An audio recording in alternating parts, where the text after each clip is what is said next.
के करे रोए से धरती फाटत है। अरे के कारण रोए से आकाश रे लालनवा।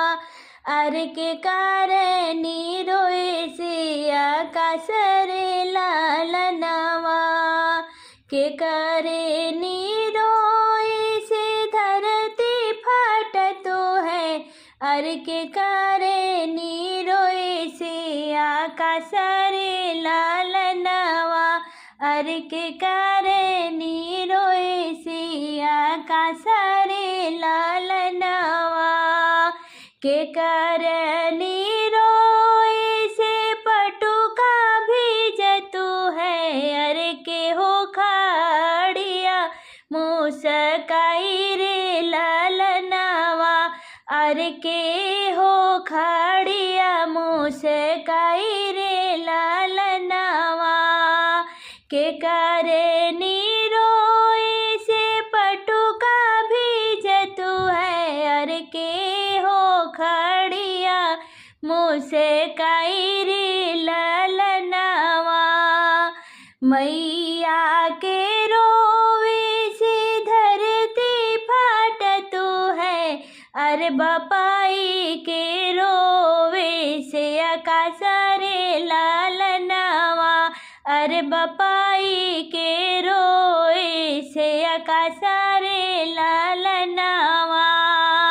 भैया के रोवे से पटुका भीजतु है। अरे भाभी खड़िया मुस्काई रे लालनवा। अरे भाभी खड़िया मुस्काई रे लालनवा। मैया के रोवे से धरती फाटतु है। अरे बपाई के रोए से आकाश रे लालनवा। भैया के रोवे से पटुका भीजतु है। अरे भाभी खड़िया मुस्काई रे लालनवा। अरे भाभी खड़िया मुस्काई रे लालनवा। मैया का है या बेटी रोज मांगई बे। अरे बपाई का है छठ मास रे लालनवा। अरे बपाई का है छठ मास रे लालनवा।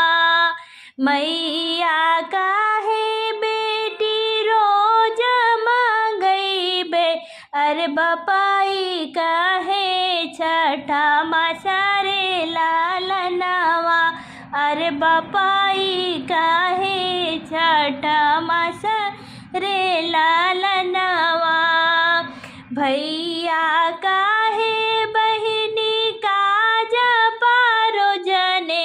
अरे भाभी न पूछे अब रे लालनवा। अरे भाभी न पूछे अब रे लालनवा।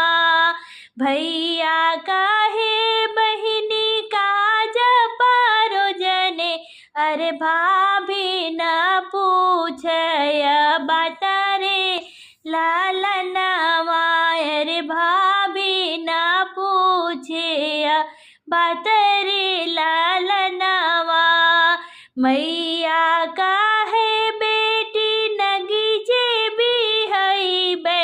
अरे बाबा का है दस को सरे लालनवा। अरे बाबा का है दस को सरे लालनवा।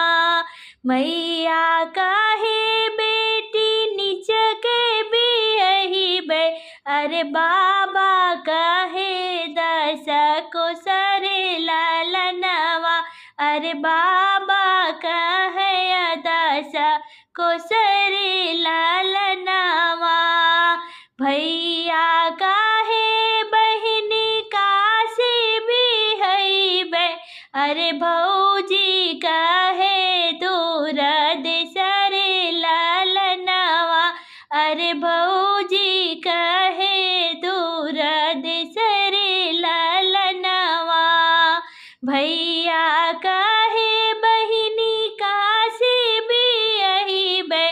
अरे भौजी काहे